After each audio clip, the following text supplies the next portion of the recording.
Nagpupuri kami sa'yo, Panginoong Jesucristo. Nagpupuri kami sa'yo, Panginoong Jesucristo.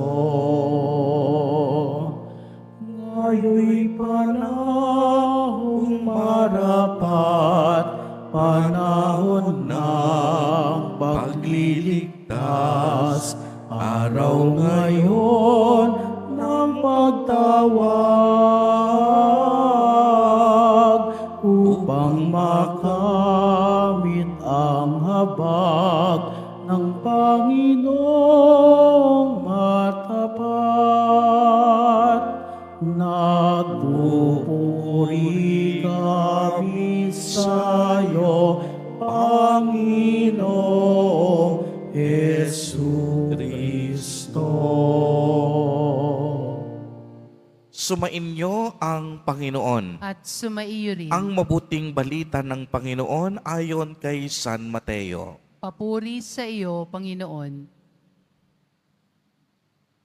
Noong panahong iyon, sinabi ni Jesus sa kaniyang mga alagad, "Narinig na ninyong sinabi, ibigin mo ang iyong kaibigan at kapuutan mo ang iyong kaaway. Ngunit ito naman ang sabi ko, ibigin ninyo ang inyong mga kaaway at idalangin ninyo ang mga umuusig sa inyo, upang kayo'y maging tunay na anak ng inyong amang nasa langit. Sapagkat pinasisikat niya ang araw sa masasama at sa mabubuti, at pinapapatak niya ang ulan sa mga banal at sa mga makasalanan.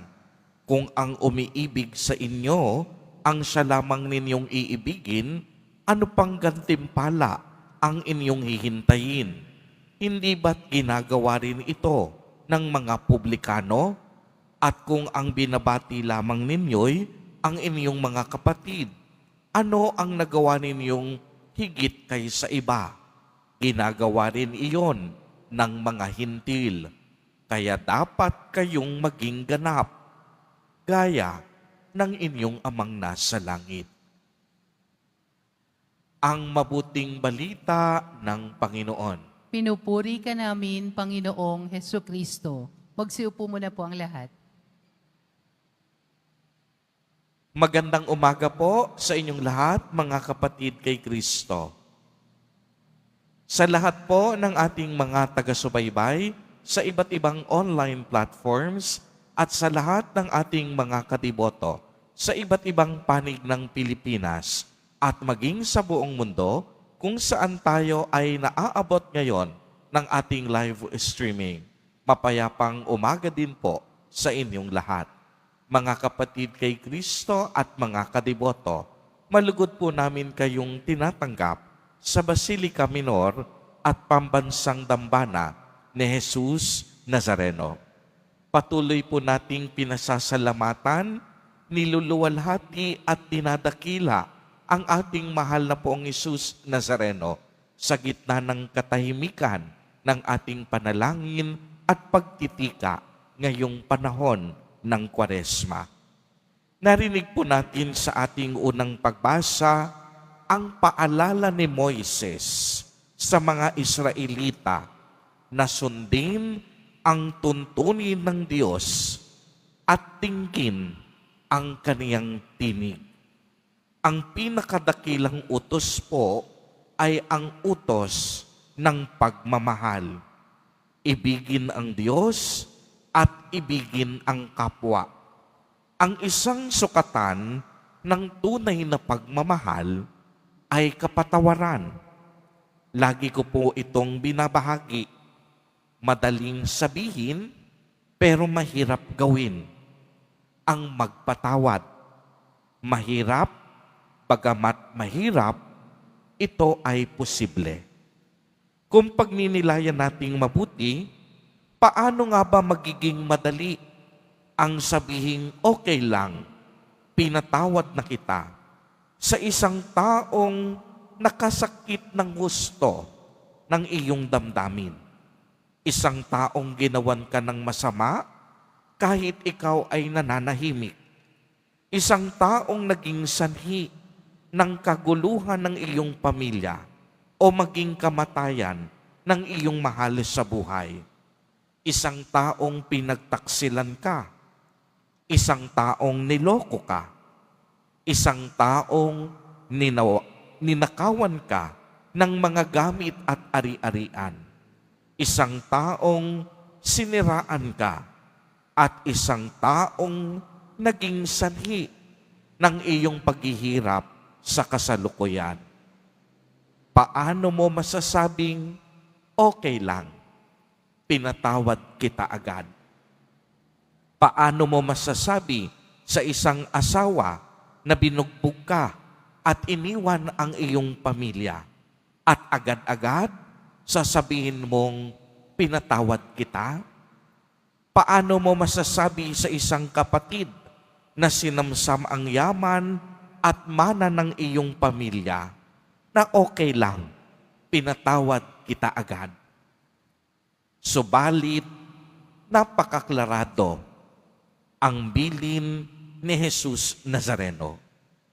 Ibigin ninyo ang inyong mga kaaway at idalangin ninyo ang mga umuusig sa inyo upang kayo'y maging tunay na anak ng inyong amang nasa langit, sapagkat pinasisikat niya ang araw sa masasama at mabubuti at pinapapatak ang ulan sa mga banal at makasalanan.